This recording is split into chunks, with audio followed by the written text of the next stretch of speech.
Exodus topic. We have two baobabs. Remember, they are from the academic milieu. We have Dr. Engineer Are Paul Abuno, a chartered systems and industrial management engineer. He is an author, an inventor, a producer, and an intellectual property rights expert. And also, to add one of the feathers on his cap, is a rector at the University College of Technology, Boya. You're welcome, Doctor. It's my pleasure. Thank you. You know, just like we're having a chit chat in the background, I said I've never had this kind of program where I get to talk about intellectual property. When we read books, we see copyright. When we read books, we hear about intellectual property. And to some of us, it sounds like a myth, you know. And I am very happy because you have actually orchestrated this kind of program, and reason we are here to actually educate the populace out there, to make them or to bring them to the understanding of what intellectual property is. It's my duty. It's mandatory. We're here to educate the public and also to convey the message and see where we can be able to assist in the copyright. But do you think that you know, at a time like this where we have a lot of authors, young, veterans, old, you know, especially up and rising authors, do you think at a point like this in Cameroon, where authors are trying to find relevance, are trying to find their feet, this kind of topic is very, very worthwhile? Yes, Mabel, very, very worthwhile. You can see in Cameroon here is particularly challenging. Let's say in the third world countries, it's particularly challenging because to control the copyrights and let the creators of content, okay, or intellectual property to benefit from their works is almost impractical, and therefore the challenge is quite enormous. I will just start by giving a tip of the iceberg. Yesterday, the president, the first black president of Harvard University, the best in the world, resigned because of plagiarism. Okay, and you can see it all has to do with copyright. Yes, it has to do with copyright issues. We're here to educate the public about what intellectual property is, what is copyright, how do we infringe the rights of those creators of intellectual property, and how can the law, through the associations and the syndicates and the government, help the authors and the content creators to be able to live an economic beneficial life from their creativity. Wow, quite succinct. Thank you so much, Prof. And I know that as the program is getting, you know, we are going to be changing the tone and, you know, riding on a different jet.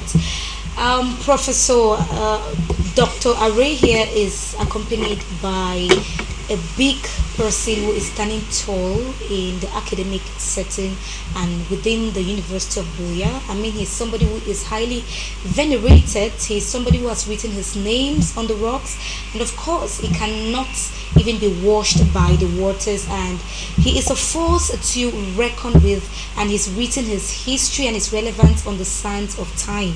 We're talking about no one else than Professor Pierre Fa Ndio, the Vice Dean of Research and Cooperation, the Faculty of Arts in the University of Boya. He is a writer and a literal critic. The recent books he has, or the latest, is La Promesse de Malingo. And I was asking him, Prof, does it have to do with Malingo Boya, the setting? I don't know, and he's going to be answering that in less than no time. You're welcome, Prof. Thank you. Thank you. This La Promesse de Malingo, it's very captivating. And remember, I was asking you the question, does it have to do with the Boya setting, the Malingo as we see it, this physical Malingo? Let's first of all say that it's a novel. Okay. Yes, it's a novel. It therefore means it's fiction. Man Malingo is the name of the character. Okay. As you know, the character is not a person, but whatever the case, behind the character, there are persons, right? And the Malingo is a young Cameroonian who was born in Balmayo, near Yaoundé, who was brought up in Yaoundé and in Tatum, Northwest. When that attaining lycée in Boya. I mean, that's the basic thing I can say about synopsis that you can yes. You know, for somebody who is French speaking, but you find a way to navigate English so easily. How do you get to play with English language in your hands? I'm just a normal Cameroonian because anyway, in my generation, English was a compulsory topic. I must say that I've not done bilingual studies at the university level, but in the secondary school we had English like any other Cameroonians, and I'm lucky enough because in 1993 I was recruited as a lecturer at the University of Buea, and then I started teaching French, but I also took advantage to improve my English. Okay. Yes, and I think that would be the best I can say. Of course, which is quite weighty. We are going to be coming back to you, Prof. Thank but you. While I try to flick through the pages of La Promesse de Malingo, and I just permit you catch your breath, I'm going to be, turning the gaze to Dr. Are here. This issue of copyright is not, it has been a clarion call for both artists, those who have musical backgrounds and those who are authors. Do you agree with me? Yes, madam. It is a very big problem. In fact, it's as big as our problem of poverty and poverty alleviation. So maybe we, try to get to the roots of what copyright is. You care to educate the layman watching this program, to educate them the relevance of copyright, or what copyright is in the first place. What is copyright? When we hear of copyright or intellectual property, let's begin from there. What is intellectual property? And then we are going to be creeping straight away to copyright. What is intellectual property? Yes, thank you, Madam Holder. I'll start from the end and then come to the beginning. Okay. Copyright is just copying something rightly. Okay? Copying something rightly.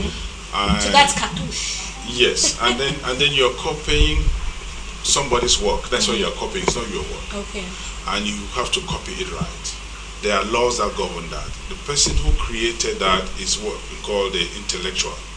And the creation is his property. That's why it's his intellectual property. Whether it is a novel, whether it is a play, whether it is a music, whether it is an artwork, or whether it's an invention, those are all intellectual property rights. Intellectual property definitely just means creativity. Okay, you can innovate, you can invent, you can discover, but creativity means your original work. And once it's your original work, you own the intellectual property right. Wow. Now, if you go further to banalize it with the law and register it with the necessary organizations and legal agencies, then you can be able to benefit from that. Everybody else who is going to use that work has to do it rightly, has to copy it rightly. First, take for example, in the intellectual milieu, if Professor Fandio has written a book, and in my own, in my own work or life, I quote his book, or is seriously a passage in his book that resembles seriously his original words, I have to acknowledge that work. Are you serious? That is from Professor Fandio, okay. This book, volume that. If I don't do that, then I have plagiarized. Yeah. Take for example, a musician creates his music and he puts it in a product, a CD or a DVD, and he puts it in the market. He has to sell that for an economic gain. Then somebody takes that CD, goes behind and copy it and fake it into other fake CDs and sell it at below the price, and he doesn't benefit from that. That's why we call that fake and an infringement on his copyright.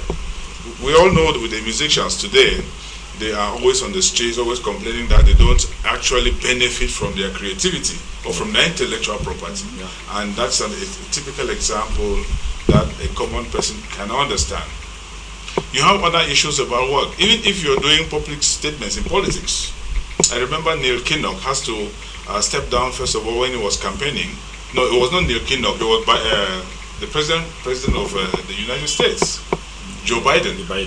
When he was campaigning in his first and second attempt to be president, he quoted closely a certain campaign allocation that Neil Kinnock made when he was campaigning to be Labour Party candidate in the UK. And that was what? that in my family, I am the first generation to go to college. I'm the first generation to have a public job. I'm the first generation. My father was a brown collar worker, and all my siblings all fell behind into that brown collar. I'm the only one who break through to college, and I'm standing here today to tell you, I am you are me, and we form the fabric of the society. So he was quoting what Neil Kinnock said very closely, and it made him to step down in his presidential campaign. Just because of that. Just because of that. That's what copyright is. That's to show you that copyright is not something that one needs to go about with levity. You know, in the civilized or industrial worlds, copyright is a very serious issue. Take for example, we photocopy people's books here and use and so on. You can't do that. It's illegal. Outside this country, it's illegal. You cannot travel out of this country into a European country with a photocopy or a pamphlet. A pamphlet is not considered a book. These pamphlets that the lecturers make and give to children is not a book. No, you want to travel with it at the airport, they'll stop you and withdraw it and destroy it. Yes. Are you serious? If you have any work that is not an original copy, like the one you have, it cannot cross the borders entering civilized world. So how do you know that a product, say a book in this case, is an authentic product? That it's how do I put it? How do you know that a book is from an author, from an author, something other than a pamphlet? Is it well put, Doc? Well, I will try to explain that around. Now, a book is expected to be a final copy of an intellectual work put in print. Okay, and we expect it to be either hardcover or paperback, in a form in which is original. Now, any other form, like we do spiral binding, we do pressure binding and so on, those are not final works, so they are not books. You cannot travel with that out of the country. No. And if you must travel with that, then you must prove that it's your original work that you did, printed, and then you bind it just to keep it intact. Yes. And that is a manuscript. It's not yet a book. Okay. It's a manuscript. And they can allow you, if you can show proof of originality of the creator. If not, they will confiscate it. And you can see in Cameroon here today, we'll come to talk about copyright laws in Cameroon here. Today, there are some laws which have been created to help solve the problems that have been created by society of copyright. All the photocopying we do in schools, all the books that teachers use in schools to read, to prepare lecture notes, those are all copyright infringements. And so in Cameroon, there's a law that says that every child in the secondary school, from nursery school to the university, must pay 200 francs to copyright law syndicates. Yes, because the teacher must research from a source. Yes, from a source. Which is an intellectual property of somebody, yes, and he has not paid for that. Yes, he prepared the laws in order to transmit the knowledge to the students, and he has to be able to pay. Somebody has to pay. The incidence of the cost goes to the students. That's why the law charges each student in our school, from nursery school to the university, 200 francs for copyright to the syndicate of those people who produce the original information. These materials.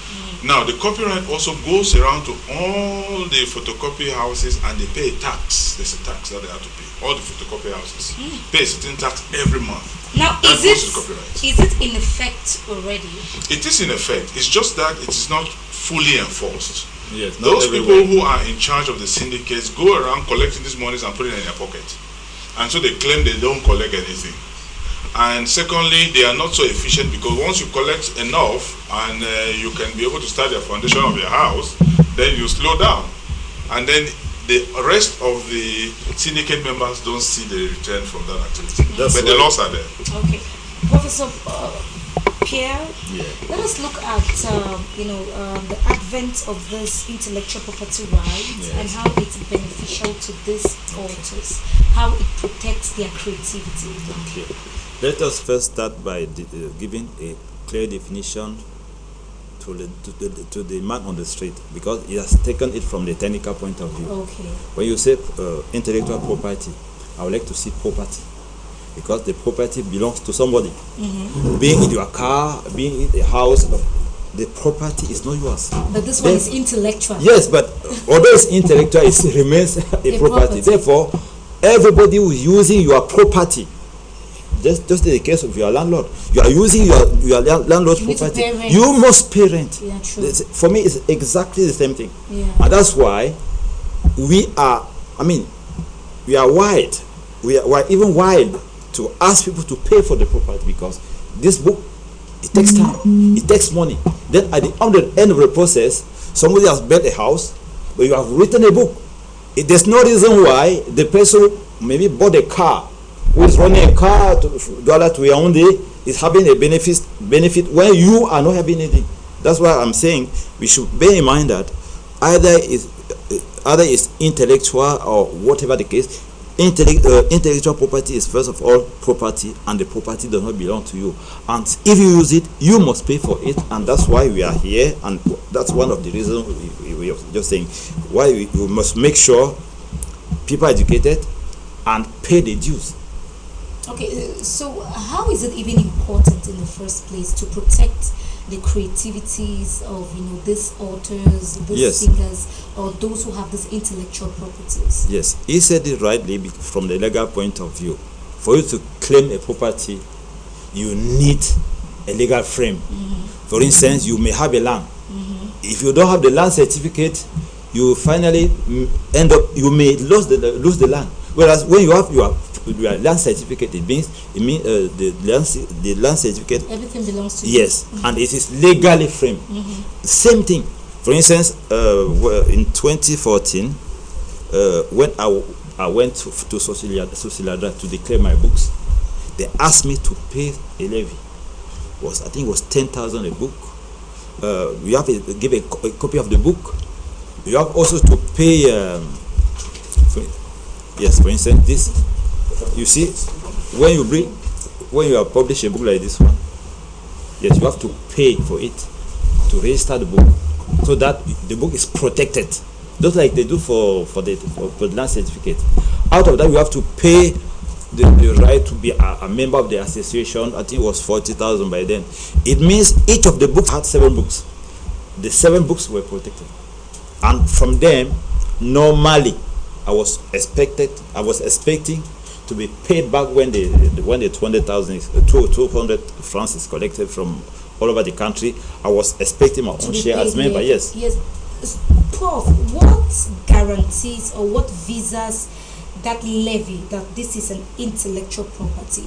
Is it you registering your books or your intellect or your properties to the syndicate, or by virtue of the fact that you've written a book like this one, it automatically wears that emblem that it's an intellectual property? Okay, let me react from the author's point of view, not from the legal point of view.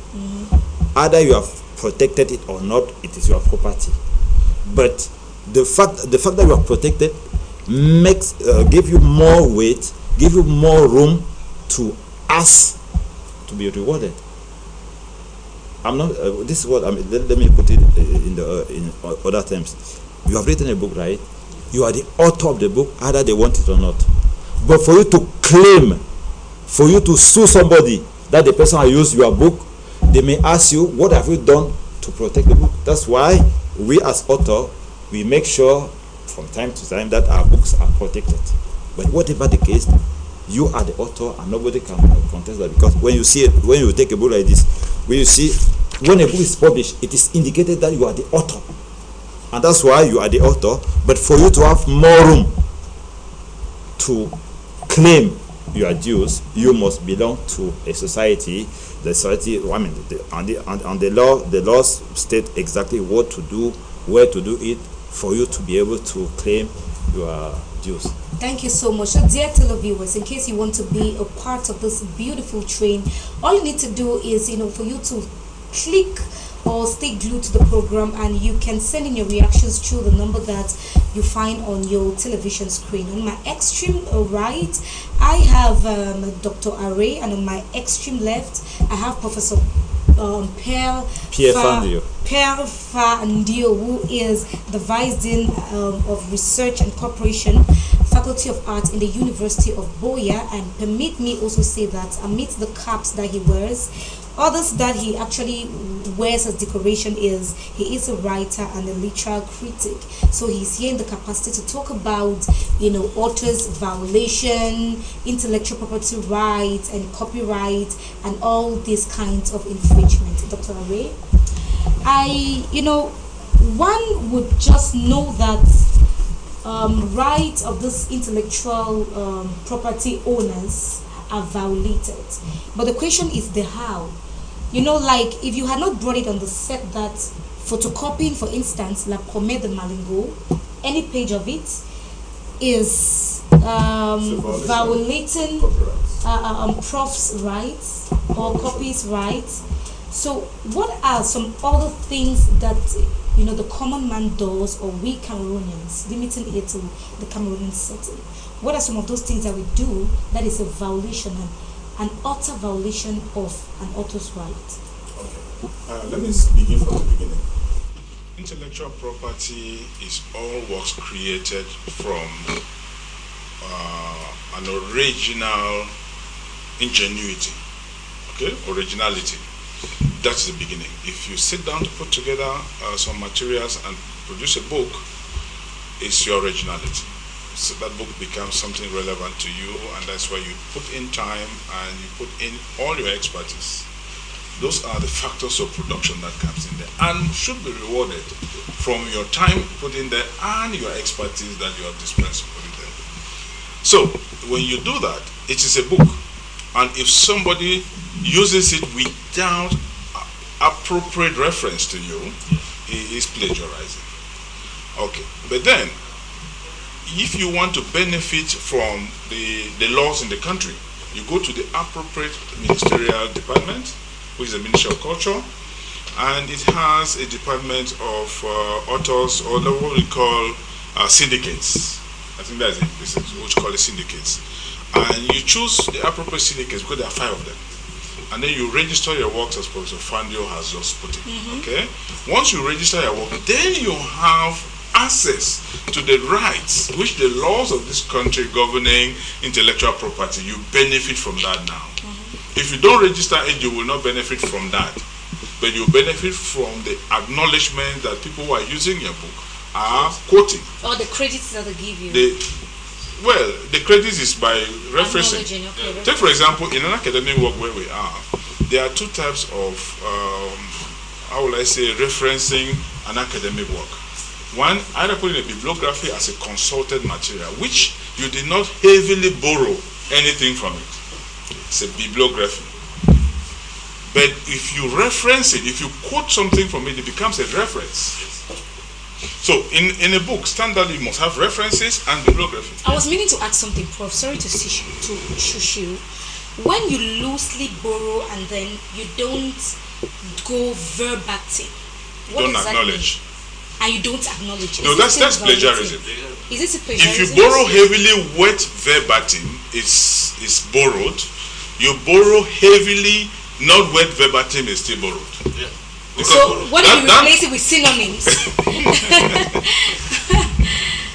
Yes, go ahead, sir. Yes, so I'm asking, because this is a very sensitive issue. Behind the word is the thinking. Because it's not because you have not used the same word. Okay. Yes, because you see the thought. Yes, the thought behind the word. word. Yes, because even if you change the word, it's the thought. It's somebody's idea. Yes, the idea is yours. Then you have to acknowledge it, and there are ways of acknowledging where you have quoted, and there's another way of doing it where you have not quoted. But whatever the case, once you have borrowed, it means you have borrowed, and if you don't acknowledge it, then you are infringing the law. So to benefit from the syndicate of authors' rights in Cameroon, take for example the musicians, the authors, the comedians, the film directors, the mise en scène, the réalisateurs, because we're in a bilingual country, sometimes we use those words so that people can understand who we're describing. They belong to one of the syndicates, which is called Sosiladra. If you register with Sosiladra, your works, original works as Professor Fandio made, you have the right quarterly to be able to receive stipends from the general works that are using. They might not use his work. Take for example, we pay CRTV tax for CRTV to develop Yeah, as content. public media. CRTV is supposed to develop content to entertain us, so we pay CRTV tax. Yeah. CRTV pays the Authors Guild Yes. for using their content to develop the content for you to entertain you, or for infotainment, or for whatever. The information CRTV put out there must come from some original sources. They didn't create it. They are just assembling the materials to make programs. So CRTV pays the droit d'auteur a quarterly amount of money. It's the same thing. All the multinationals, all the companies has a certain tax in which they pay to the droit d'auteur. And take for example, you might be very surprised that it is true. You see Total, for example, Total. You see Tradex. You see SNH. You see, we have talked about schools. Schools consult materials to organize knowledge to teach children. And so naturally we can understand the students should pay. The incidence of that cost should go to the students, not the teacher. Yes. So now you have another situation where Total is paying millions today. MTN, Orange, Total, and so on, they are paying hundreds of millions to the Authors Guild. Because you start asking a question. What's the connection? The jingles that they are using to make in their ringtones, the content which they create in their different platforms, they are creative works for people. Those works must have been patented and copyrighted. So they have to pay to the Copyright Association, and this repartition is sent generally. Because we cannot know who exactly did what, who did not do what. So at some point, there's a formula in which we share that. Take for example Total. A director sees there is given an assignment to come out with a new strategy in order for them to place some petrol stations around the country for very comprehensive coverage of the territory to make sure there's fuel availability and so on. And he goes down and does some research and comes up with a strategy and a plan. It is considered that he is not all-knowing, he's not God. He has consulted someone. Yes. He must have borrowed some small schemas here and used them to be able to create his own. Therefore, Total should pay to the intellectual property rights for the research that they do in order to produce the information they use in their management and products. So that you can see it's broad. So everybody must pay copyrights. Yes. Everybody. Yes, because you use students are paying. Me and you are supposed to pay. Indirectly, we are paying to CRTV, who is paying the Authors Guild. Yeah. So everybody pays. So it's a chain. It's a chain. It's a chain. That's why I say that the problem is as big as poverty alleviation. Because the poverty is everywhere. And to alleviate it is an enormous white elephant. It's the same like copyrights. To enforce the copyright law, to be able to make sure that it functions properly so that the authors can benefit from it, it will need a lot of effort. It will need all hands on deck. And we need a lot of law enforcement, and we need a lot of education. Take for example, yes. Today, when I invented a few things, and I was in this country, then UNESCO came and was using my invention. And I was asking myself, excuse me, UNESCO is using my invention, total quality education. And the Ministry of Higher Education, Professional Education, and so on started talking total quality education. It's from where? It's from me. I started it in my private university. And when the inspectors came to come and control, I educated them on it, they took it there, and then when they are having meetings, they say, see, let us not continue to train in quantity, we need to train in quality. Because it's only that quality that can break the barrier of competence and skills development. And that idea, he picked it from somewhere.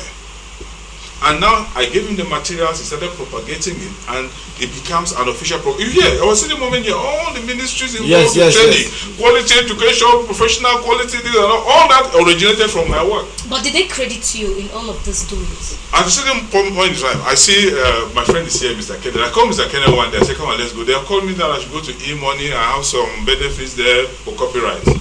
So when I went there, and they gave me 60,000. Then I now query Siladra, who sent the money to me. I said, what is it for? They said, no, your invention, total quality education, is already legally, inscribed here, and so you have rights to some money. I said, okay, that's fine. But later on, I realized it was bigger than that. Of course. Okay. And that this work was already very useful to some international agencies, and it's being used even nationally and so on. But I was getting nothing. I cannot say this, for the last 10-15 years, I'll not get a franc from it. Okay, Doc, has it been a case that we can point out to where there was a gross violation of copyright or intellectual property rights, and how did you go about it? How did the syndicate go about it, or how did the individual go about it? I think we need to give feasible case in point so that the people watching know how grievous this is. Okay, let's take for example a musician. Okay, any local musician here? I don't know, it's Mio, somebody who does Bakuri music. Yeah. Okay, he takes Bakuri folkloric music and he puts in creativity there and develops it into a modern sound, a sound bite that you can enjoy, that can entertain you. And then he goes further and puts in money to be able to put it in a product which you pick up and you consume. Directly, yeah. And if you imagine that, by the time his product gets to the market, the fake, we call them plagiarism people, or the fake ones, they've already taken a copy and produced it and is ahead in the market lower than his own cost. Then you realize that he gains very little because he cannot sell, he cannot compete in terms of price. The same music, but he cannot compete in terms of price. So the fake people sells and make more money. How does he benefit from it? The law now gives him that protection. Okay. He goes and registers this in Sosiladra, and at the end of every quarter for the rest of his life, Sosiladra will give him a stipend for his hard work, for his energy. You can see how the law tries to help. Yeah. So the law is coming in there to help to say, oh my brother, you are not going to go empty-handed. We can do something about it, and by making a law that everybody and severally and variously will make a contribution that will benefit you indirectly or directly. Let me ask, it gets a little bit complicated when a big author like yourself get to share a work in public, and then people use that work. So can you actually place a thin line between sharing a work in public and plagiarism? Okay. Yes, let us take because you initially asked that question, and it's a very pertinent question. You ask ways people use to violate the right. Yes, and part of it can be you take a book, you read in front of a public. You don't have the right to do so until you copy it rightly. It means you have to seek for authorization from the author. And we see it every day. You may write a book like this. Somebody sitting in his office transforming it into a sketch or a film or something else. No, he must start by copying rightly. Get back to you, seek for the authorization before transforming your work, your novel into a film or into a public event. Okay, Prof, in a case where maybe you have been invited to public speak somewhere, yes, and you're speaking, then you quote something from your book, somebody within the audience gets that material and uses that. Is that still plagiarism? Of course, yes. Because you see, I have the intellectual property right. I've used the right to do it, to read the book. Okay. But he doesn't have the right to use my reuse the book. Okay. Yes, he must make sure he copies it rightly. He either uses it and properly reference it, so that he gets the accolades for the original creativity, or he contacts him in private and gets special authorization to use it, and then he can do that. Okay, now let's look at the pattern of getting. I wanted to ask for something else, because you see, since we are here to educate, we should, because people are doing things on the street, they are not aware of the fact that they are violating the laws. For instance, this is a book. If you want to put part of the book in an anthology, for instance, you must seek the authorization. Because I remember when we published I co-authored an anthology of Cameroon literature in 2006. Of course, we had to go around, meet the authors and the publishers, and get their authorization before we put our own book on the market. Okay, Prof, don't you think that most people may shy away because they think that getting authorization, and permit me, dear viewers, when we're talking about copyright, plagiarism, and intellectual property, we are the artists also are inclusive in this discussion. We just have some people as icons here on the panel who are authors, but it doesn't mean artists are left behind. Anybody who has a work, a genuine work born from their creativity, I think that's their intellectual property. What is the pattern, the structure, the route people get to follow in order to get that permission? I hear Dr. Ari talking about permission. Yes, I hear you talking about authorization. So how do we go about getting that? Is it some sort of a daunting task? Because you see, people may shy away with that because they don't know the way out. Just take a simple example. In 2004, I conducted an interview with Deb Batebison. I think we all know him here. I conducted an interview and I published it, right? But I kept the copyright. In 2008, another colleague, Professor Teke, was in Germany by then. He wanted to republish the interview in his book. By then I was in France. I don't know who gave me my email address. It's one morning in the lab, I just saw somebody writing, Prof, I'm XBY. Can I use, and I just authorized, yes, you can do it. That's all. Nobody can sue it because he wrote to the author, and I authorized. And you are aware. Yes, I know. I gave the authorization because I could have said no. But I said you can go on doing it because we are here to promote Cameroon literature. It means because you see, at times people, because of a kind of intellectual laziness, they don't want to do things the right way. No. I'm not sure that if you come to us to publish part of this book, I'll ask 1 franc. No. We are all here to promote Cameroon literature, right? Since we are in the same boat, we use the means we have to achieve our goals. One would be tempted to ask that, okay, since if you're not very bothered about the financial gains, if somebody is borrowing from your book, so why feel very bothered when they do it even without your notice? Yes. You see, the main thing is not the money, it's the acknowledgement. Because I've written this book. The book did not exist before myself, and then I'm the author. Originator. Yes, you see, I'm the creator. Therefore, I should be acknowledged as creator. If that can go with a bit of money, okay. If not, but we must do it. He already said it. You see, in a book you have reference and bibliography. If you have read this book, you have got inspiration. Maybe one sentence, you may not even quote the sentence. You acknowledge it as a bibliography. But if you have quoted the ideas or even the sentence, you must recognize it as a reference. You don't pay for that. But if you don't do it, you can be punished. They can even cancel your work because of that. Okay, because of that. The previous scam that happened 2 years ago in Cameroon, there was this guy, Dang Dennis, who was the author of this slang, "We go take that cup." I'm sure, Doc, you were very much aware of that. That was a parlance that really trended. And, an artist emerged and used that slogan in his song, and there was rivalry. There was a little bit of combat on the internet between the author of that slogan and this, and I heard a lot of people, social media critics, coming to say he doesn't have any copyright, any intellectual property right, and all of that.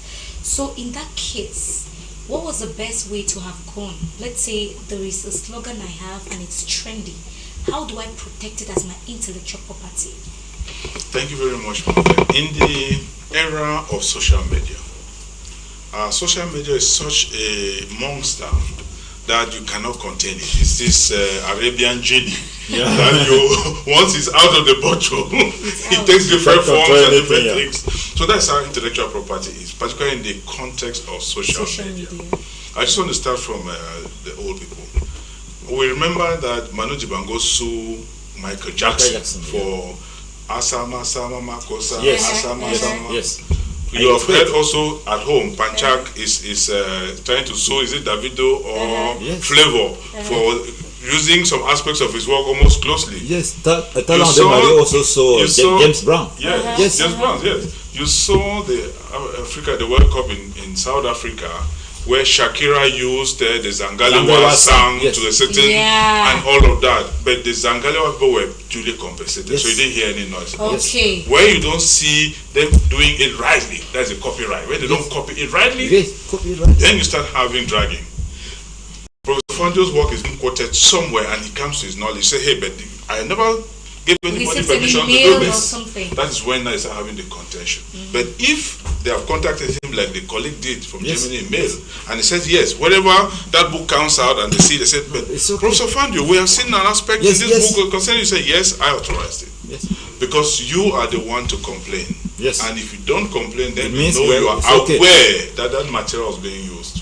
Look at the social media today. Let me tell you, a few years ago, when we were watching this reality TV, Big Brother Nigeria, and they were interviewing the how they call it, the actors.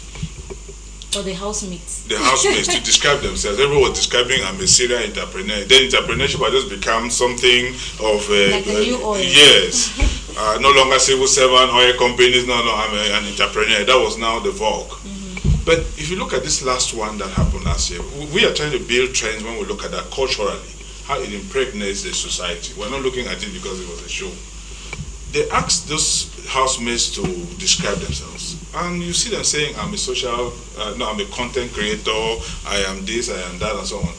Social media has come to create a new set of jobs, a new set of professions. And you can see the society evolving. That's what we intellectuals see. You're trying to look at how society is being influenced by this culture. Take, for example, in Cameroon here, because of the Nigerian movies and the rest, we will call child visiting omogo. We will call this. These are some, what they call them, banal, lingua franca, that has been borrowed from the Nigerians due to a cultural vehicle, which is their movies. And so today, I want to come out to this intellectual property. You now see a situation where if you are not being properly rewarded for your work, you can complain. And if somebody is borrowing from your work and reference you or put in a bibliography, you are okay. Because knowledge is universal. Knowledge is to be shared. Yes. The nature of the knowledge. See, the fact that you created that intellectual property is your property, but it is not totally owned by you. It is knowledge for the public. I'll give a simple example. If I buy a CD from TZ Panchak and I play in my house, I'm in my full rights to enjoy it in my house. Yes. Maybe with my household. But when somebody who has a commercial purpose puts a loudspeaker outside and plays that very music to the hearing and enjoyment of a crowd, he is infringing the rights of TZ Panchak. Because he's bringing in money. TZ Panchak is supposed to branch there with policemen and arrest him and get him to pay. All of these clubhouses? Of course, they have to pay. They have to pay intellectual property for playing all the music. TRTV pays for playing people's music. TRTV pays for producing content. So intellectual property is a cancer. It's vast. It's a cancer. Of course. It's just that I said in the third world, it's not easy to manage it. Yes. But then there's a team which is coming up into this intellectual property to bring in what we want to see. And what about the promo side of it? The promo side of it is... Let's look at the case where a clubhouse is playing the soundtracks of TZ Panchak, and it's bringing in a lot of people who are actively coming to enjoy themselves in the clubhouse. Isn't that a promotional factor for TZ Panchak? It's a two-way track. It's a two-way track. It's a two-way track. You are promoting the music for people to know and buy, right? But at the same time, people are coming to you to buy it. Therefore, they are paying to come to your club. Yes, they are. Yes, because of the good tracks that you play. Yes, and sometimes they are enjoying the music without compensating the creator. No, it's a two-way track. To follow the two tracks, because one, you are selling, right? Thanks to that music, you are receiving more clients. Therefore, you have to pay for it. But because you are doing the promo, you should be paid for the promo. If the promo is payable. It's payable. Yes. Doc, we see cases where people jointly, I don't know if there's a jargon for that, permit me, come together and write a book. Say you and Prof here can come together. I don't know the jargon used for that, but you come together. Or co-author. So how do you each respect your intellectual property in that material, in that piece of intellectual work? No, once it's a book, take for example, I actually describe a kinds of books. There is a single author book, Yes. and there's a co-author book. Okay. There are other books which are even having, we all contributors. Yes. People contribute different chapters. There are so many people. Oh. And when you are quoting that book, you quote by the editor. So you quote The editor. me, chapter this, page this to this, and the editor's name is there. Yes. Wonderful. Okay, so the editor now is the one who governs the copyright. But then you contributed that chapter, you will be referenced, and that chapter, from the beginning of that chapter to the end, the page will be referenced, Yes. and then the editor will be referenced before you start putting the place and publisher Yes. and year. Very important. So that's how you do a correct bibliographic entry. It's something very important. If you look, see, in academics, when you take works from our universities here, you realize that the bibliographic entries are completely wrong. They're erroneous. They are not well put. There is the author title cataloging by the American Library of Congress. There is the British cataloging system. Yeah. The author title, the The title style sheet, author. So all of the these, style sheet. see, by the time you are in university done, you have to supervise a project. You must first of all have that expertise in conventional systematics in writing and creativity. If not, take our work today. It's very shameful if you take a student work today in masters or PhD in our universities and you find out that 98% of the entries are wrongly put. No, That is also an infringement on the right of the authors that you are really writing, because you have not rightfully referenced them. Yes, I would like to say one thing about the referencing, because you see, any system has its own way of doing references. For instance, in our university, in the past, things were more or less, but now we have a thesis guide, you see, and it's clearly put there in science. I mean, each specialty has its own style sheet, and if you don't follow it, therefore you are wrong. You are wrong, yes. Of course, that's the ideal, but very often they don't follow it, but we cannot let it go. Yes. Okay, so there is a penalty that comes with that. No, Yes, no penalty in terms of marks, because a thesis, when you write a thesis, you expect the highest mark, right? But if the reference system is not the right one, you are punished for that. for Marx, yes. And at the end of the day, before you put a copy, the final copy at the library, you must follow correct the style sheet. You must follow. It's a must, if not because for you to get the library clearance, you must make sure you follow it. If not, they will not give you the clearance. Therefore, you cannot deposit your thesis at the library. Therefore, you cannot you cannot write your attestation. But to be very honest and fair here, we know that the Cameroonian syndicate, maybe Sosiladra, is not doing enough when it comes to guiding Cameroonians about intellectual property rights. Do you think that their effort leaves very little to be desired? Do you think that there is a lot of crusade which needs to be, stirred up, which needs to be put in place in order to educate people about intellectual property rights and especially copyright? Yes. Intellectual property right in the third world in general is a nightmare. Yeah. It's a nightmare. As I have said before, the laws are there, but the processes to enforce the laws are not there. And the human factor, corruption, when it comes into the whole thing, you don't realize that it's a sham. Take, for example, we have a law, I think in 2003 law, passed by Parliament about copyrights. 2003 law. I think because this copyright has existed fully, functionally for 20 years and 25 years when it was organized. And you see, by the time you get the Copyright Association to be in place, they have to go out there and collect revenue. You can see where the human part comes in, the human interface, the corruption. They go and collect money and put them some in their pocket, and when it reaches the office, those people take it and they're building foundations and mansions, and the authors are there with no revenue. So the first thing is corruption. Two is that the system is not enforced because it's left in the hands of the artists to manage as peers. And you find out that when there is a peer management in any association, it's supposed to have a professional touch. Very important. But instead, you find out that corruption comes in there and people begin to, put a lot of stumbling blocks and a lot of nuances to cover up a lot of the things they are doing, and you find out that the copyright is non-existent.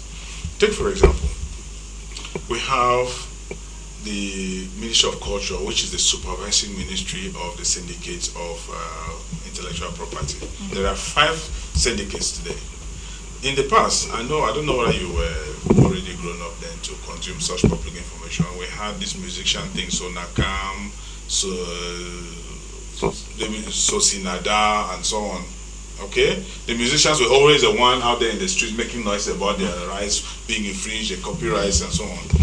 Okay, then government decides to say, okay, look, there are so many other people involved with intellectual property, not only musicians. Yeah.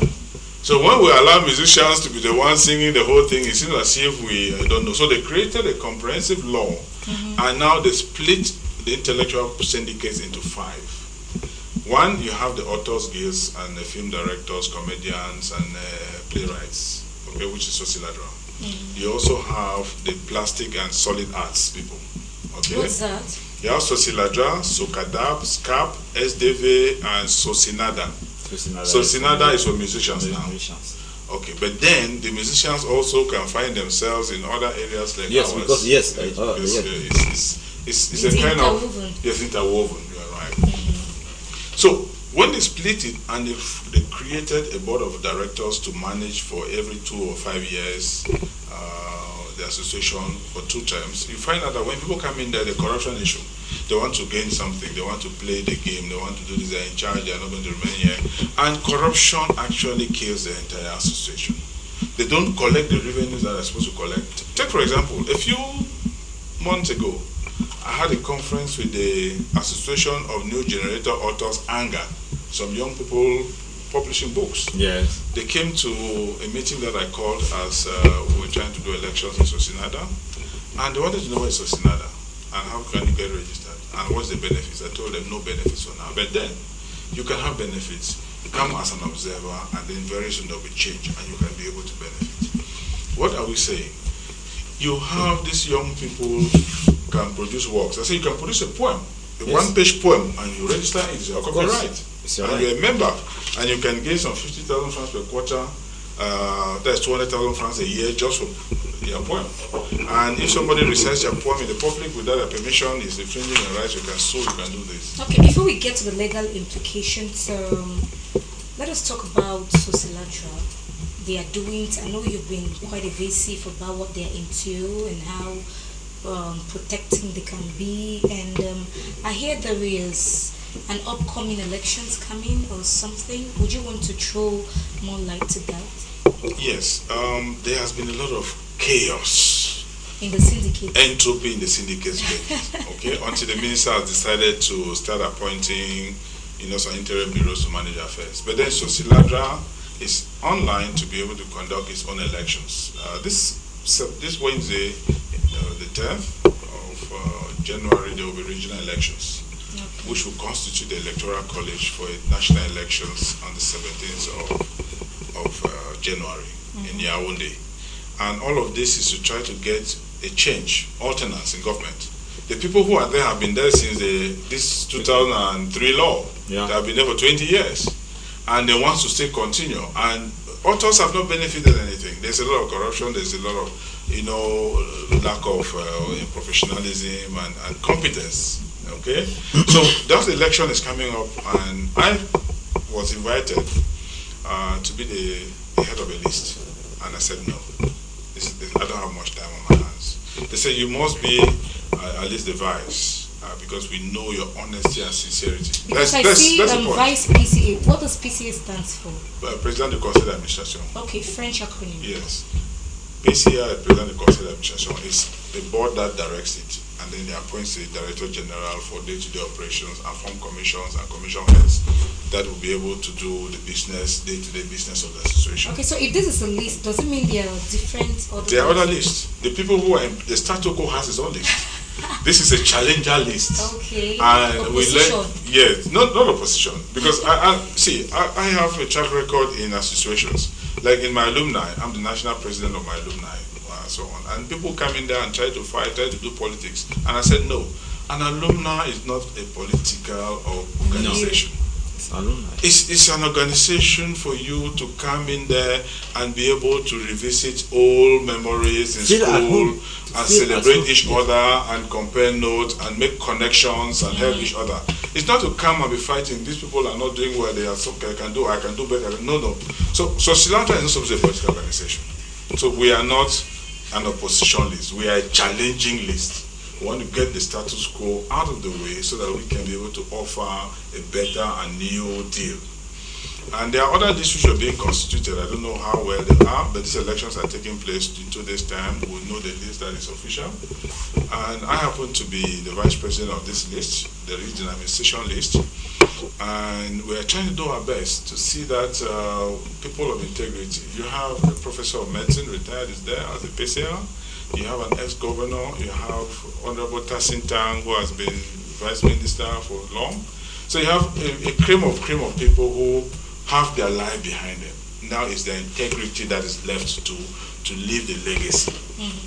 And we're bringing them there to say, we'll work in commissions and get the foot soldiers, but then we'll get people of like minds, people of, how will I say, people of sound mind, to be able to do something positive to save a sector that can benefit a lot of people. Take, for example, there are people there who have not seen the franc for years, not because they are not qualified. Look, Professor Fangio has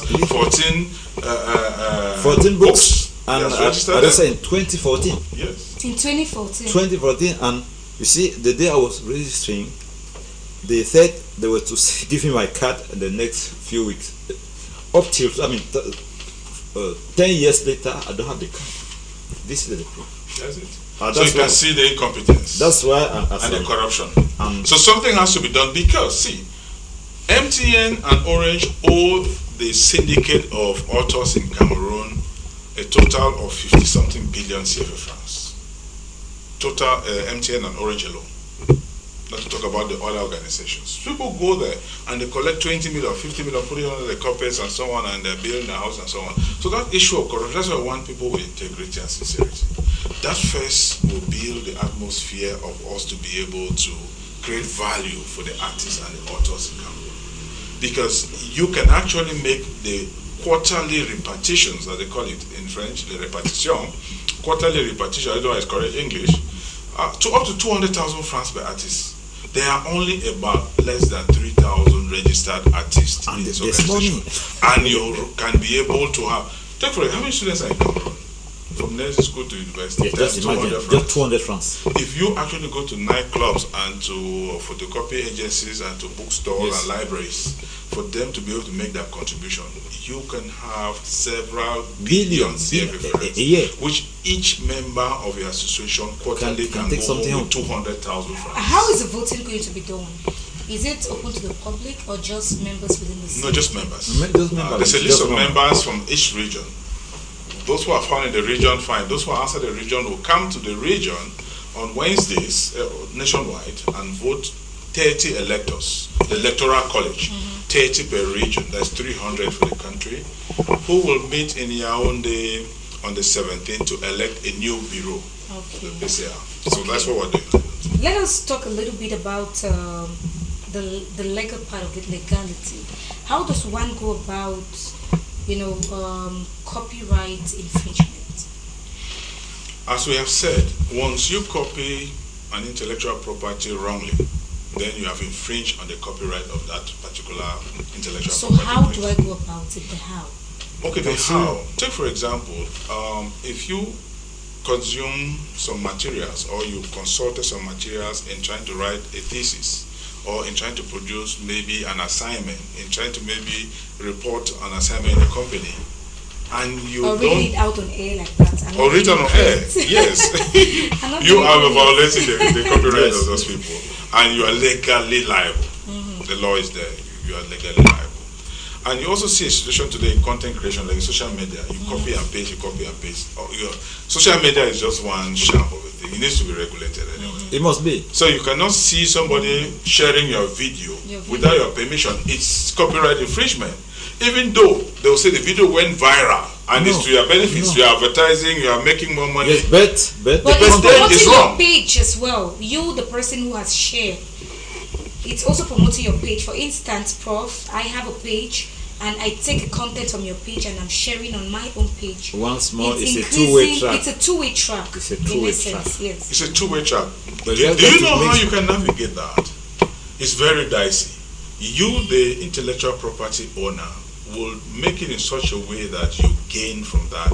If you think that your video going viral will make you make more money from the platform in which you're using, Yes. or will make you be solicited by businesses for advertisement, then you have made that choice that you share your video for free. For free. And people can share it and it goes viral, and then you get advertisement, you get people bringing products for you to endorse, and you can be able to benefit from the platform if they are paying per view or they're paying per like, whatever system they're using. You make that decision. But then, take for example, there are people who have their video only accessible by followers only. Yes. If you don't follow me, you cannot receive my video.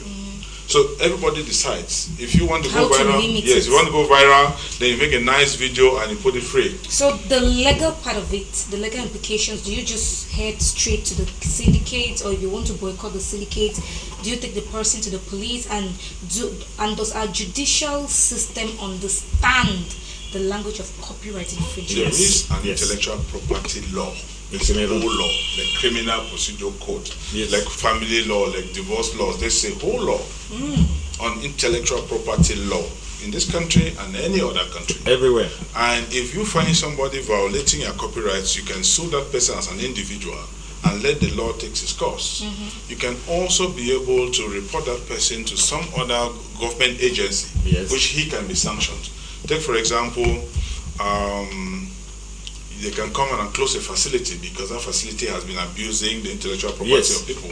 That- And these people don't have the time to sue, and they go to a government agency and you write a report. That government agency will be able to Yes. fight for your rights. They will arrest them, charge them criminally, and also fine them. Okay. I'm even at if you take the case of plagiarism, for instance, they can cancel your dissertation because of that. That's a penalty, right? They can cancel your dissertation for that. You are awarded a PhD. When they discover, they cancel the The PhD. yes. Cancel the PhD. Yes, they cancel it. Serious. Yeah. Yes, and that's not all. They cancel at the level of the institution, but they can still apply the penal law against you because you infringe the. And the law must take its course. Yes. But Prof, don't you think it's a little bit inhumane or mean for people of cyber cafes or small print facilities, makeshift structures wherein they do photocopying, for them to be paying taxes on this? Please, I think we have to start from the beginning. Theft is theft, right? But these people just No, sit and look, they're receptive. no. Let us start by then. If we agree on that, therefore we can look for a way to help out. Look, you see, I understand what you want to say. I mean, we should put a human face in the law, right? Yes, we can do it, and we must even do it. And as a teacher, I can tell you, I do it every day. For instance, I mean, I'm not supposed to be saying it, but it's true. I photocopied my books and give to my students. It's illegal, but that for me. Photocopying your book? Yes, madam. It is the only way. I mean, I'm saying it's illegal.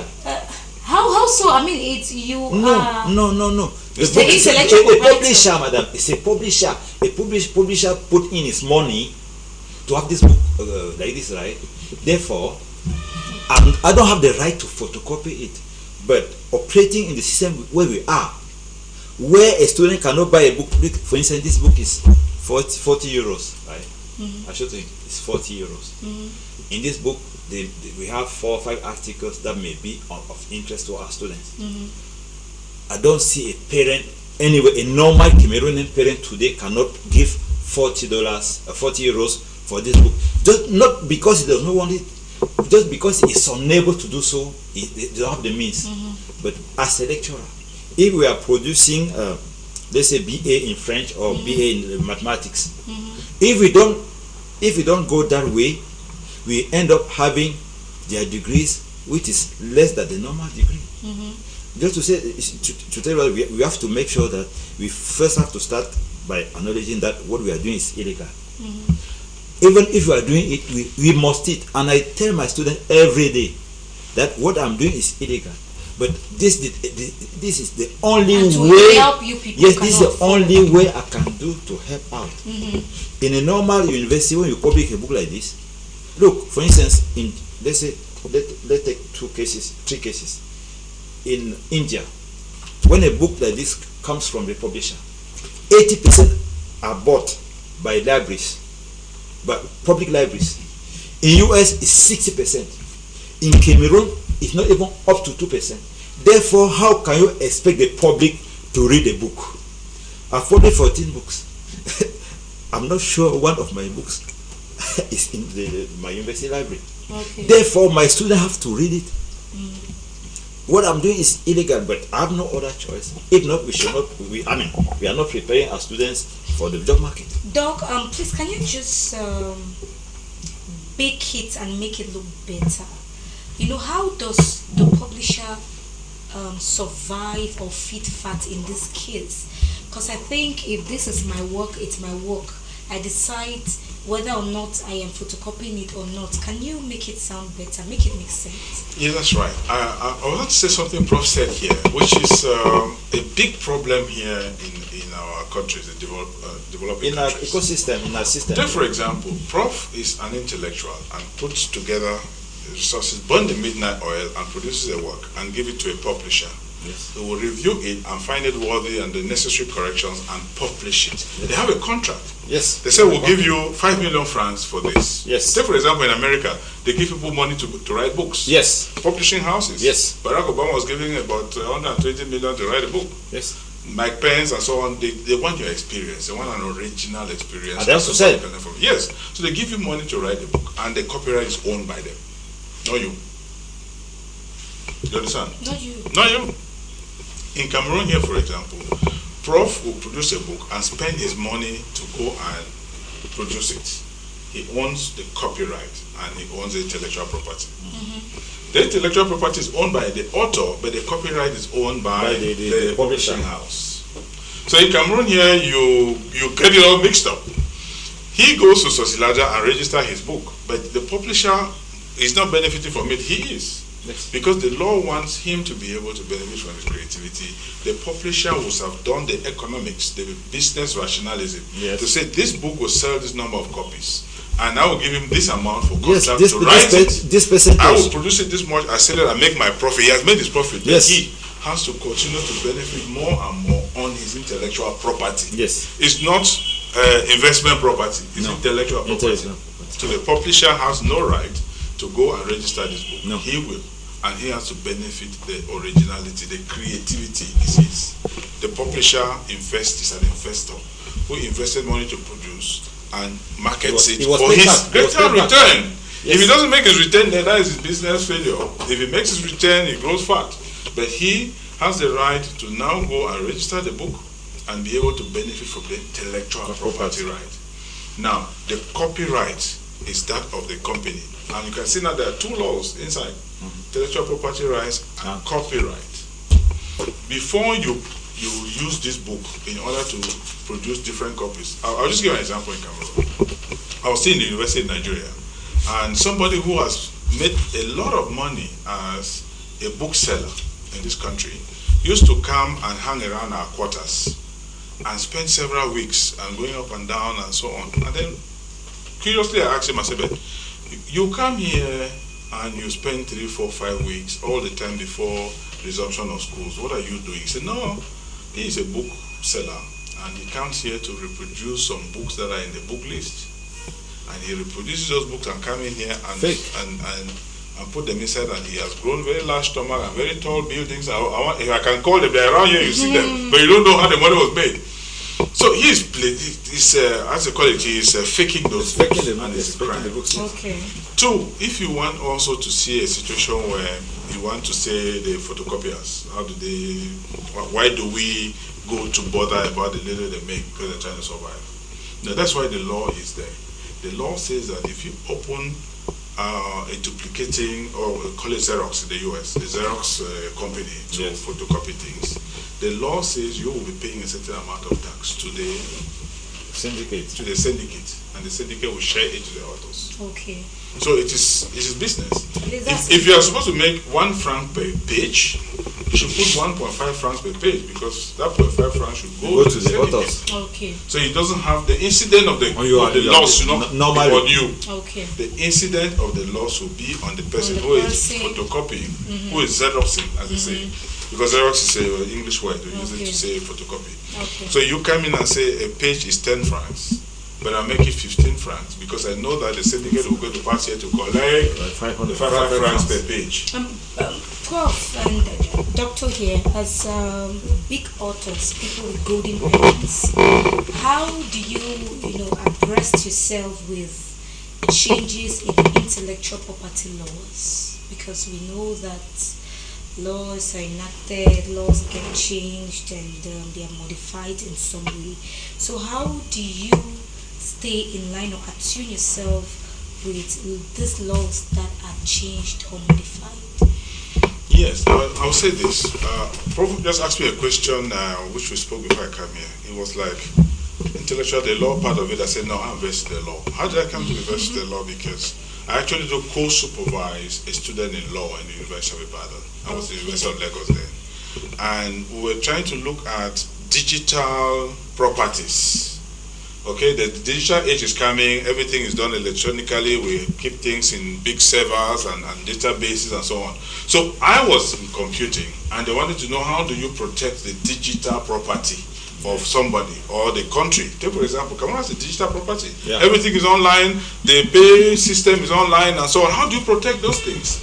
And those people who created them, they are using it and they are using other things, they have to compensate everybody. Yeah. So he was supervising the old law, and we had to develop new procedures and protocols on how something can be admitted in evidence digitally. Yes. And so how something can be proven, the digital signature or the digital fact. So I was taking that part and he was taking the other law part. And so we came together to supervise a Cameroonian student, today is the US. A fantastic piece of work. Yeah, yeah. And I came there to deal with copyrights, and I got the law. Of course, the Nigerian Cameroon has the same. Is it common law, civil law? The civil law. Nigerian Cameroon have the same civil law.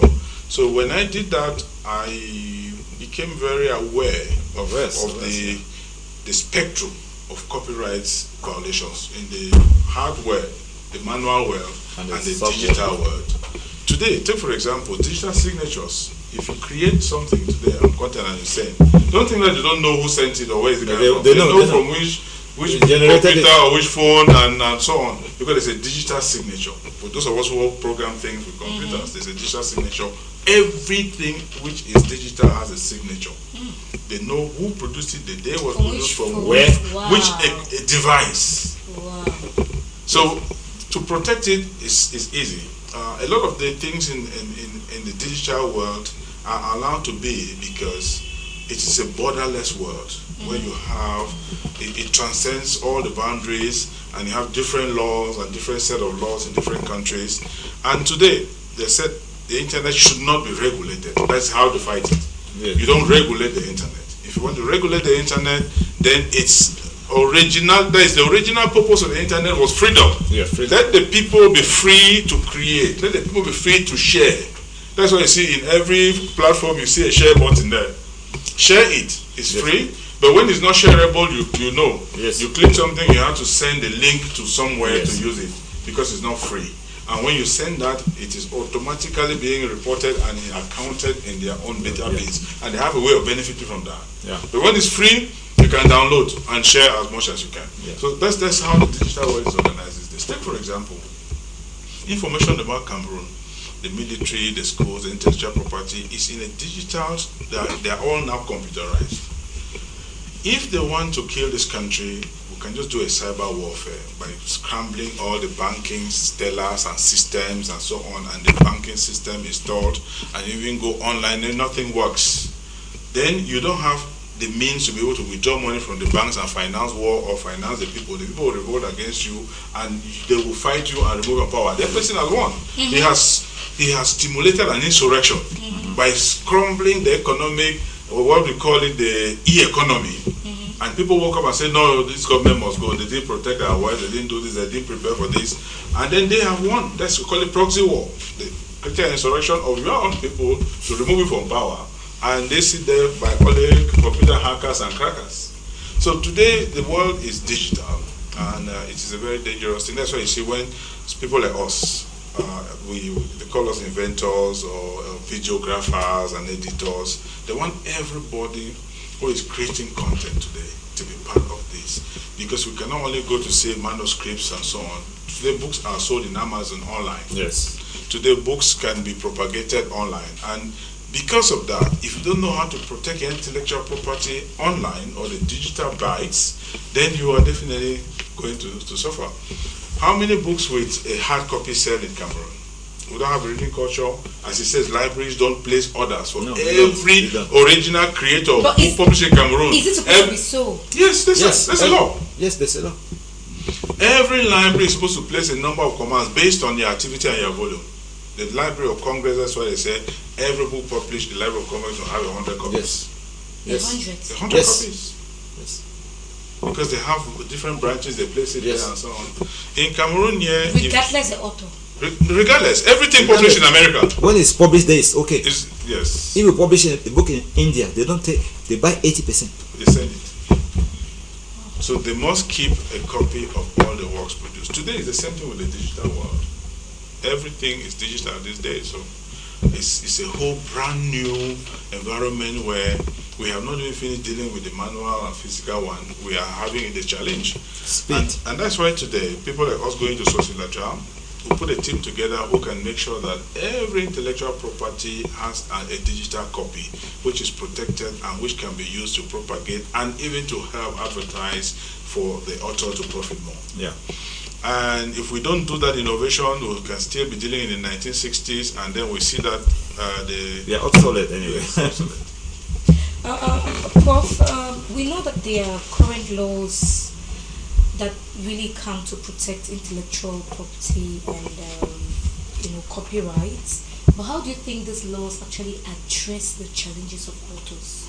And has it, in say 50%, addressed it anyways in Cameroon?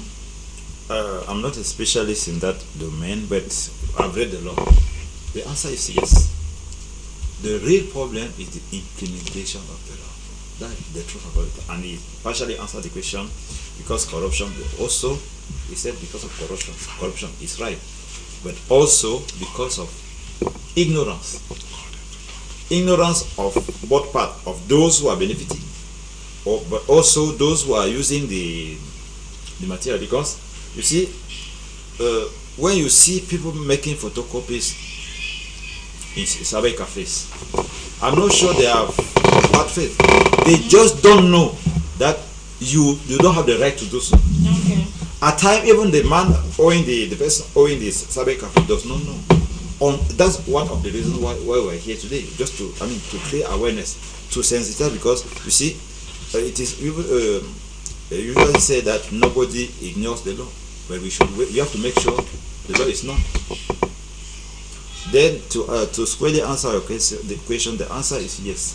Our main target here is how to make the law implemented, and part of the way out is to create awareness, and the syndicate and the Socialatra must go out campaigning for people to know the law and for people to respect the law.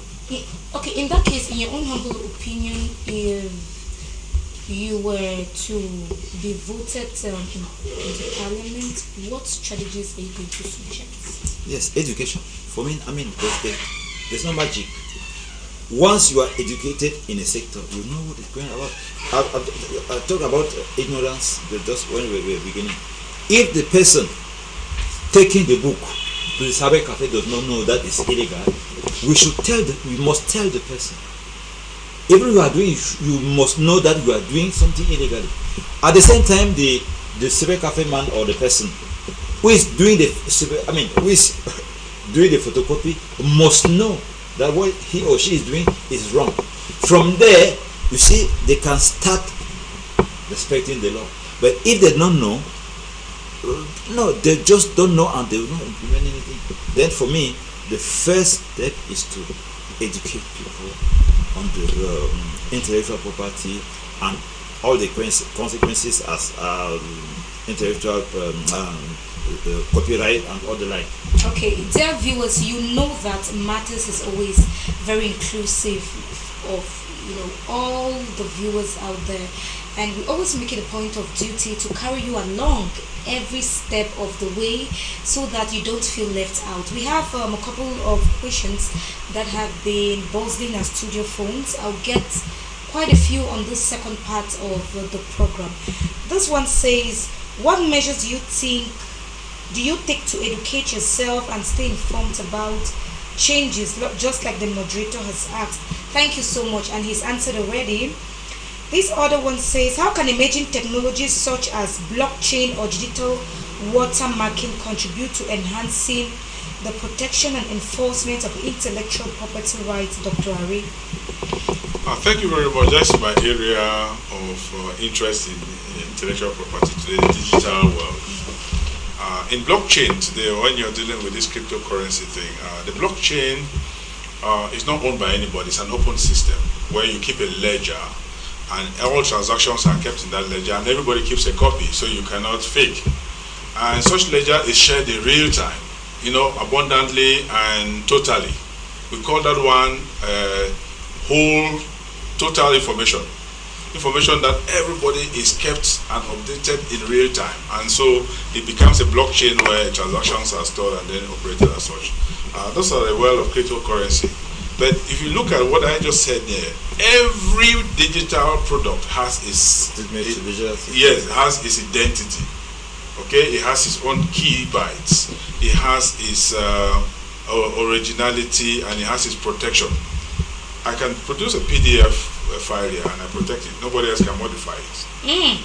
Of course. Yeah, true. You can protect it. Yeah. And even though you have hackers, they can always undo that and then get it again more interactive. But then the first thing is that you can protect the digital file. Today, you have digital libraries. My daughter in the University of Boya in Fed comes and says, oh, this semester they gave us the books that we need in soft copy, so I'm reading at home and so on, so I don't need the library. Yes. So that is also an infringement. A lot of us might not see it physically, but it's done even more today than the hard copies. Yes. So how is that an infringement? Of course. It's an when you're reading directly, that's the author's masterpiece. That is the author's masterpiece, but it's not benefiting from the knowledge that you are consuming. You have to pay for that. You have to pay for it's that. It's a property, right? Yeah. We should keep in mind, intellectual property is first of all a property. And if I take your property, I must pay you. One way compensate. Let's put it that way. Yes, I must compensate you for compensate that. You. If a child wants to do, for example, some programming, and he has a certain PDF book that he reads in order to gain the knowledge to do the programming, that is already knowledge which he has gained from the intellectual property, and he's going to apply it in the learning process. And that's why the students pay some 200 francs each for all that kind. So the law tries to cover it globally without actually burdening the incidence of the cost on the student, and saying each student is supposed to pay 200 francs for copyright usage. So the university is supposed to collect their tuition of 50,000 and pay 200 francs each to the syndicate of copyrights. In that case, can you just synchronize it to the upcoming elections? In case you win these elections, what is going to be the modus operandi of your new regime, the breath of fresh air? First of all, I'm a systems engineer. My job is innovation, performance, and improvement, and so on.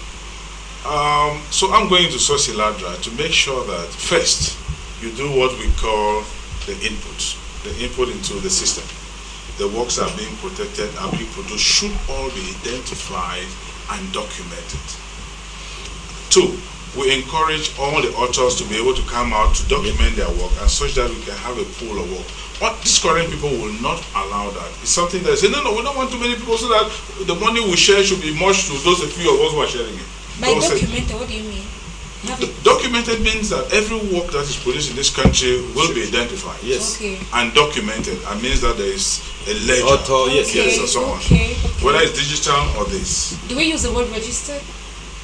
Registered, yes. Yes. So the process of registration should be deconcentrated and decentralized. Yeah. Okay. Such that in any library you can Yeah. register Yes. that work, and Okay. then we gather the statistics The and put it in here. database, yes. Such that we can be able to, first of all, have a comprehensive See? database to manage. That's identification. Yeah.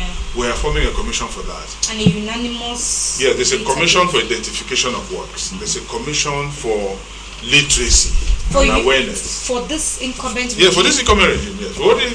Because we said that we're going to come in and work with commissions. Yes. So that people just sit there and everything is about them. They send a team to take a vehicle and enter Douala and collect money from photocopy machine and put it in their pocket and share.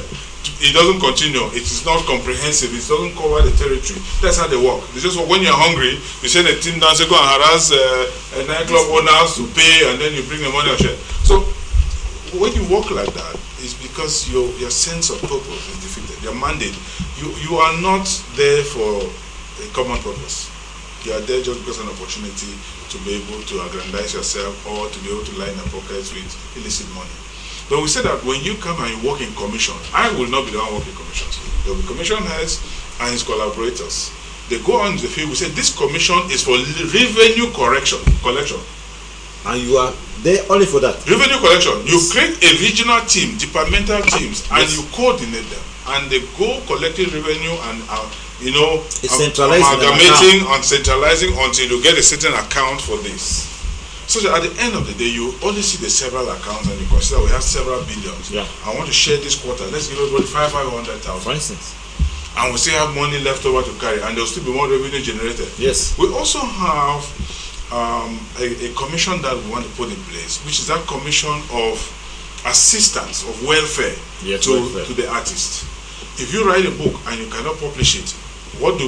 We have partnerships with some Yes. publishing houses, Yes. which will pay for that, And they have. and they publish your books, and you can have more revenue as an intellectual property. Because when you have a contract with the publisher, usually they give you 25%. Yes. And they get 75 because they're investing their money for more return. Yes. If you had money to produce a book, but Socialata could have a fund set aside Yes. to help It's authors to just- produce it's a possible, book it's and possible. gainfully enjoy more. When you talk about authors, any Tom, Dick, and Harry just pops up with any, shallow material, and you're going to promote that, give her the push. No, that's why there's another commission, the identification of works. That commission will identify the work. They have the rules of procedure, the protocol. This work has made a standard. Take for example, you can produce a poem, and you come to register it, and they send it to peer review of poets, Yes. and they said no, this is not standard enough. You have to They work. send it back to say go rework it and bring it. Just like you had to publish in Of a course. journal. So there are peer reviews. But today in Cameroon, you see even young stars waking up and they feel the need to write books, small books, 20 pages, 30 No, it's not a pages. book. 20 pages is not a book. The book is 48. That's UNESCO. Standards. Yes, standard. Okay, so how do you call that mental work? It's a leaflet. Yes, leaflet. Yes. Okay, so another reaction says, in the age of social media and online sharing, how do you, Prof, strike a balance between promoting your work and protecting it from an unauthorized use and exploitation? I'm really enjoying the program. Thank you so much. Thank you too for watching. Okay. Prof, they're asking about striking a balance. Yes. That's promotion and yes. I think from the author point of view, when you write, your first aim is to be read. They should read what you write. I mean, I'm speaking as an author. What comes in after is a kind of bonus. That's why whenever you have a novel, or I don't know, a poem, you feel rewarded when somebody may meet you and say, Recognition. yeah, That's the first thing. recognition. Yes. Recognition. Prof, I mean, I read this book. How you see? I was traveling to Yaoundé almost a year ago, after the Maningo was out. I did an interview in CRTV. Somebody got the interview, CRTV, and I don't know what happened. I was traveling in a traveling company, and the person happened to know that I'm called Found You. The person started talking about the person did not read the book, but just because the person got what we said that day About the book. and the person looked so happy and happy to meet the author, and he said, personally, I feel rewarded because you see, it means you are recognized as author, and that's why you see that's the first aim, one of the first thing you expect. But out of that, because you have burned midnight candles to have it, you also expect something from them. At the end of the day, they can buy the book, but the author, for me, is I think 15%. You expect the 15% at the end of the year, for instance. But at the same time, if you are doing the promotion of the book, you must pay the person doing the promotion because it's marketing, right? I initially said it's a two-way track. You are doing the promotion for your book to be known, but at the same time, when the book is known, you are paid. Therefore, you have to make sure you balance the two actors of the process. Okay. Yeah, just to how will I say, polish what Prof said. If you create a musical piece and you go to Sierra TV, you pay them to play it over and over. That's promotion. Yes. You pay them. Yes. But at the same time, Even Sierra TV will pay you back for copyright through your syndicate. Yes. That's how it works. Yes. So It's a two-way track. law has it. So you are just citing CLTV. What about private houses? We've had walk-in artists who come here and say, "Hi TV, play our music," and in return, I'll tell them, "Okay, if you want me to use your music as a jingle break, you have to give me this." So how do they benefit in return? They benefit through the syndicate because the syndicate is going to pay them stipends for global copyright coverage in Cameroon. That's what they call it, global coverage. Okay. His work might have been used here and there, and he goes to Sosiladra to get a 50,000 francs for being a creator, content creator.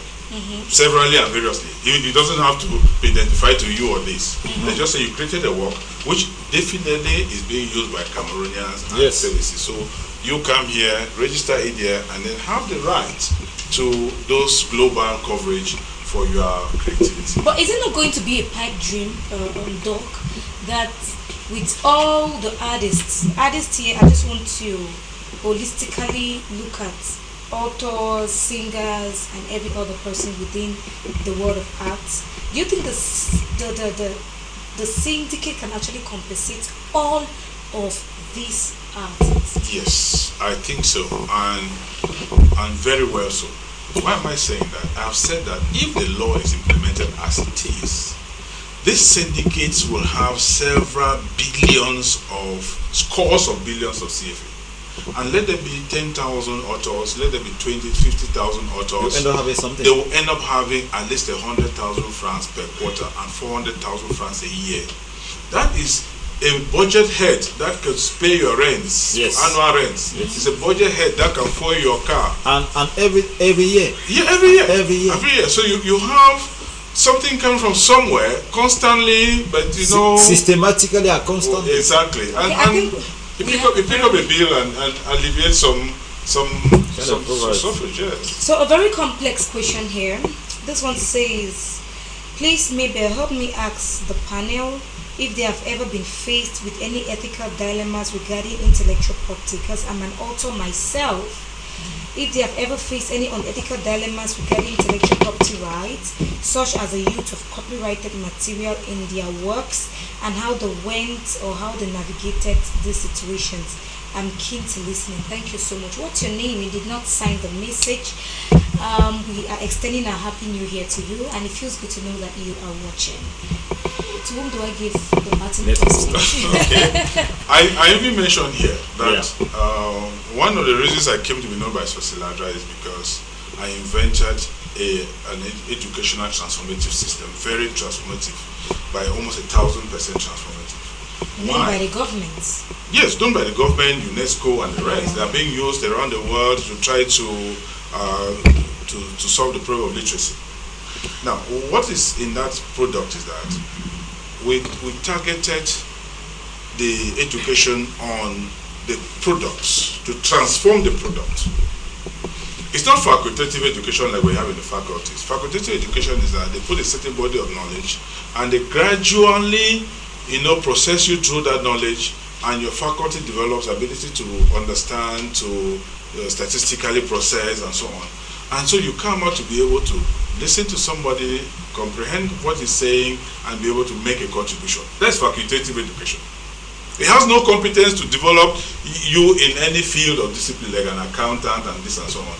So, but then when you go to professional areas, you begin to find out that competencies and skills is what definitely you need in order for you to have a professional life. So today, to first of all professionalize education, you have to have the curriculum design in terms of bringing the elements in which the people have to learn in depth and breadth. So when I did all that, and I felt that, hey, this is something, let me go to Sosilada and register it, and I did. And later on, you can see the whole country, the Ministry of Professional Education, Higher Education, Technical Education, we're all talking professional education, total quality education, we'll have to train in quality, not only quantity. All of that came from that little thing that I sat together and I put together to transform my own students in my college. But Prof, Doc, I had once asked a question that I think I did not get a sound reply.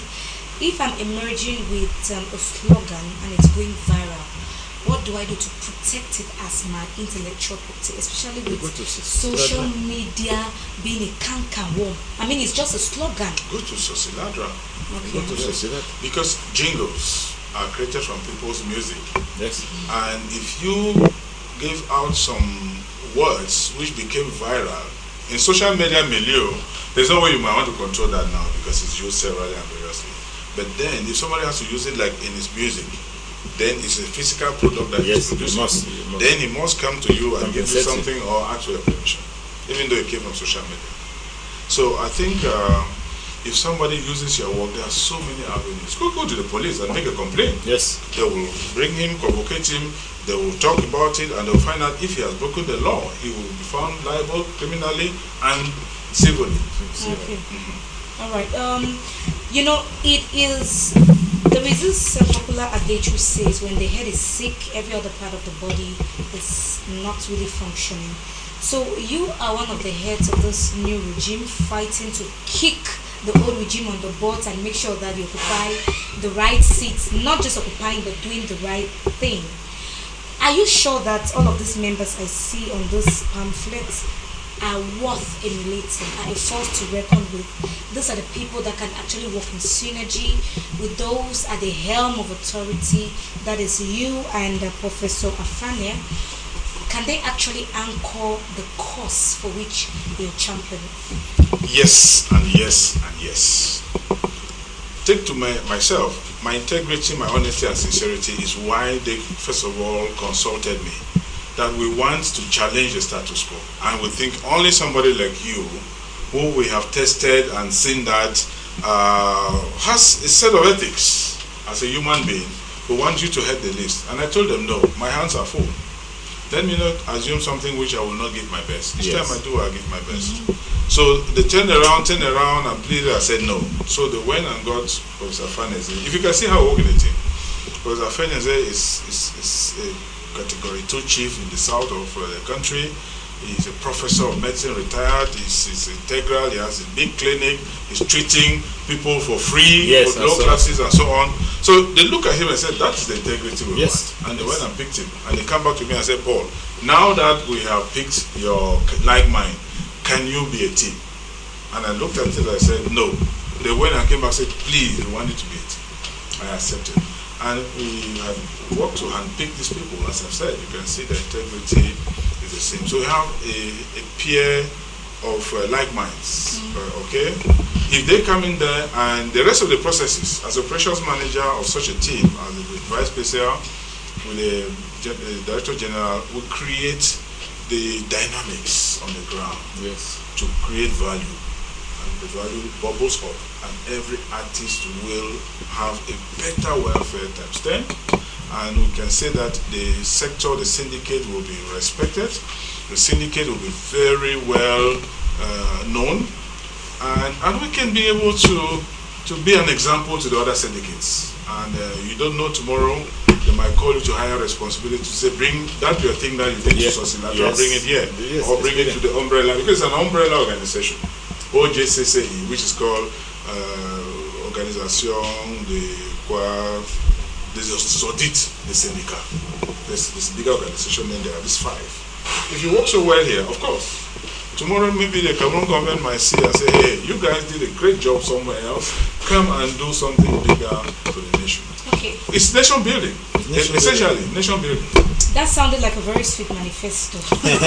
Prof, we are dragging the curtains, and Yes. this is where the program, we had lots and lots of reactions, but maybe for those of you asking if there's going to be a part 2, maybe this doesn't suffice, then I'm going to be doing a background consultation with Prof and Dr. Array to see if they're going to be coming back to educate you. There are a lot of people echoing that we need a part 2 of this program. Maybe they have not gotten enough of this, and we had a lot of reaction. But for now, we are dragging the curtains. And what are your farewell messages? Maybe you look into the camera and tell them how heavy this topic has been. Thank you, Madam Moderator. I think this topic, this program, this topic is very useful, and I would like to believe that this is just the first step, because as we already said in the beginning, we must educate our population. Copy is not, in our tradition, the way they conceive intellectual property is different.